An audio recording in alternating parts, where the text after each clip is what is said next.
So we'll send this. Pagka-send,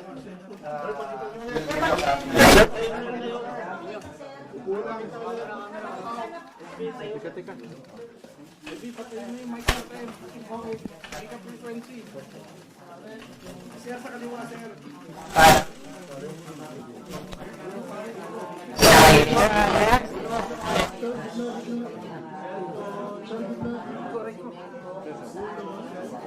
Sir, isa pa. Sir.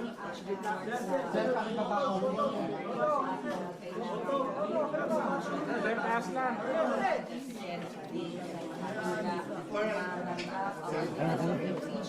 let me tell you a little bit more about the procedure. So sa Monday, nasa order of business yun.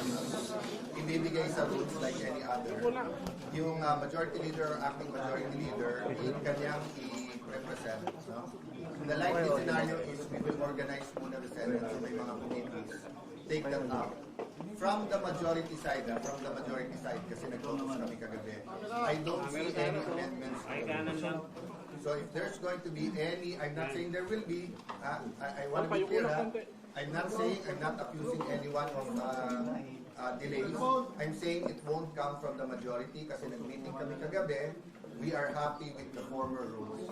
Kung ano yung good na rules kay sa mga dating na-impeach, good din sa amin ngayon. So, kaya lang, hindi ko matatanggal yung karapatan ng bawat senador na tumayo. Ang problema, madidelay kung babaguhin pa yung rules kasi ipapublish pa ulit yun. But from the majority, that's why sa letter, I just wanted to be safe. Sinabi ko doon on Monday or the soonest time or 14th. No? If everyone agrees on the rule, I do not see any reason why hindi kami makapag-convene sa Monday. So ano mangyayari pag nag-convene? And then may motion to convene, ako muna mag-oppose as presiding officer of the impeachment court, and then yung 23 na senador. After that, our job is to issue the summons. Okay? And then from that time on, pag sumagot na, di ba, aandar na yung process. I'll brief you more about the process later on. And probably, kung hindi Monday mismo or Tuesday, we will have a focus para yung calendar. So the biggest issue for me is the balancing between the legislative work given the mga crisis na humaharap. Kung maganda takbo na ekonomiya and we don't need any urgent legislation, pwedeng mag 90-95% sa impeachment court. Unless nga sabi ng mga senador, pwede pa rin, bilisan na lang. But you know, madaling yung sarili mo lang inasahan mo. Halimbawa, Alan, bilisan mo sa pagpunta ng Senate. Alan, bilisan mo yung sulat. That's under my control more or less. Diba? But when you say it's a trial, you cannot stop both sides from presenting the number of witnesses na gusto nilang sabihin. So, madaling sabihin, bilisan, at madaling sabihin, it will finish by this month or that month. But all of those will be approximations. So, Okay, any hindi question? po din po as impeachment court, yung talaga for lead. Pero how about the trial proper? When is the latest trial going to Once happen? you convene and issue the summons, the direction. Pero yung trial proper is Yung for yung trial proper po ay after all the Yeah. procedures. Susundin mo lang yung number of days. So walang delay yun. Kung ano na sa rules, kung ano na constitution. the trial proper maybe in June? Maybe in June for the trial proper? July? I don't want to preempt the calendar. But if it's 15 days, so we will follow. Actually, what we're doing now, after the meeting, then seeing you, we're gonna make a draft calendar. So the calendar will not be based on anything that is discretionary. It will be based on objectivity. So kung nakalagay sa rules, ganitong number of days para sumagot, this number of days sumagot, then trial na kagad. So po yun ang sagot, SP, doon sa sinabi na yung pagpapalit ng liderato ng Senado ay para ma-block yung impeachment sa trial. Again, I'm trying to get the United Senate. Unprecedented yung attack against the Senate.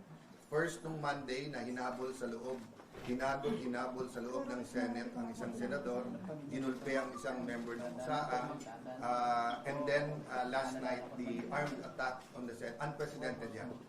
Diba? So, I'm trying to unite the Senate, the senators are people, by just simply following the law. The Constitution, our rules, and what is right. Diba? So sabi ko naman sa inyo lahat, dalawa lang libro ko, yung Bible, yung Constitution. Everything else follows. Even the Constitution for me has to follow the Bible. Diba? Having said that, we will follow. So walang magiging delays. I can tell you anything now, as you asked, diba, kailan yung trial. So if I have the trial July, August, then dinelay ko. Offhand lang SP, for you, trial po ba ay dapat araw-araw, Monday to Friday, or MWF? Offhand for you, what do you Offhand, suggest? either Monday to Wednesday or Monday to Thursday. Definitely hindi ako Friday because you need a motion day. Diba? So, and the question for me, the bigger question to me, is it Monday to Wednesday whole day, Okay. and then Thursday may committee hearings, or is it Monday to Thursday, half-day hearings, half-day, ano. So, definitely mag-extend kami, di ba? So, kung dati, nag-hearing ka either 9, 10 o'clock hanggang 2:45 or 3, and then 3 to 7 or 8 yung ano. Nagagawa naman namin sa budget yung magdamagan eh. But remember, I think, mga 2 weeks yun eh, na magdamagan. So, I don't think kaya naman yung magdamagan ng 2 months, di ba? 2 months. Is I what I you don't see. know eh. I don't know. It depends kasi kung ilan witnesses, depends sa articles. That's why I don't want to speculate. Pero SP yung convene sa Monday talaga. Convene. In my letter, we're bound by that. Sa focus, agree kami lahat. There's no reason whatsoever to dilly-dally. Okay? Having said that, syempre, kung may nag-bring up na ito yung mga ganyan, etc., bukas na yan or whatever ganyan, baka magbotohan. But so far, yung aming 13, ang sinasabi, there's no reason why not to convene and take our oaths on So Monday. just to be sure, you are asking the prosecution team to be here on Monday for the... It's their option. To what, sir? To report, sir, about the articles of Hindi, impeachment? kasi yung tinignan ko yung dating precedents, the article itself is the presentation. Di ba? So actually, they can or cannot be here. Kasi the articles, dahil yan naman yung, kumbaga yun yung asunto eh, yun yung charge sa'yo. So ang process, yung summons, para sumagot naman yung kabila. Who will SP, read the wala articles nang of debate impeachment? sa convening. Who will read the articles of impeachment? The prosecutor or kayo po sa Monday? Sa Monday, malamang yun yung, ano, Major. yung pagbigay nga namin sa Madyo. Pero the impeachment court has a life of its own. So depende sa mga motions na maganap doon sa impeachment court. May question. Wala na pong debate about the convening. On our side, wala. On the majority side, wala. Hindi ko alam sa minority. Pero SP, Diba? I'd like to consult them, but I'll only see them on Monday. Medyo busy sila ngayon na trinatry kausapin yung mga membro namin na sumali ulit sa kanila.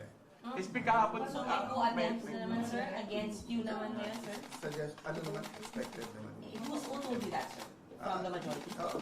Na kinakausap nila, sir? May invitations to talk, may pananakot, but dati na silang takot eh. But your 13 is solid. But your 13 is solid. You're always solid until you're not. But I believe in the 13, I believe in our cause. Hindi ko pa nakakausap lahat kasi nag-iayaan na mag-meeting ngayon. Sabi ko, magtrabaho muna tayo, ang tawagan na lang tayo. Because, you know, that's the nature of, di ba dati kasi ano eh, you have 3 or 4 major newspapers, maybe 4 major news networks, then maraming tabloid, and maraming radyo.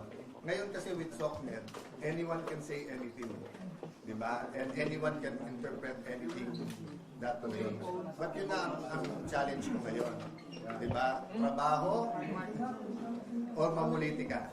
Di ba? So, my only choice is to do the work, then be completely honest with you.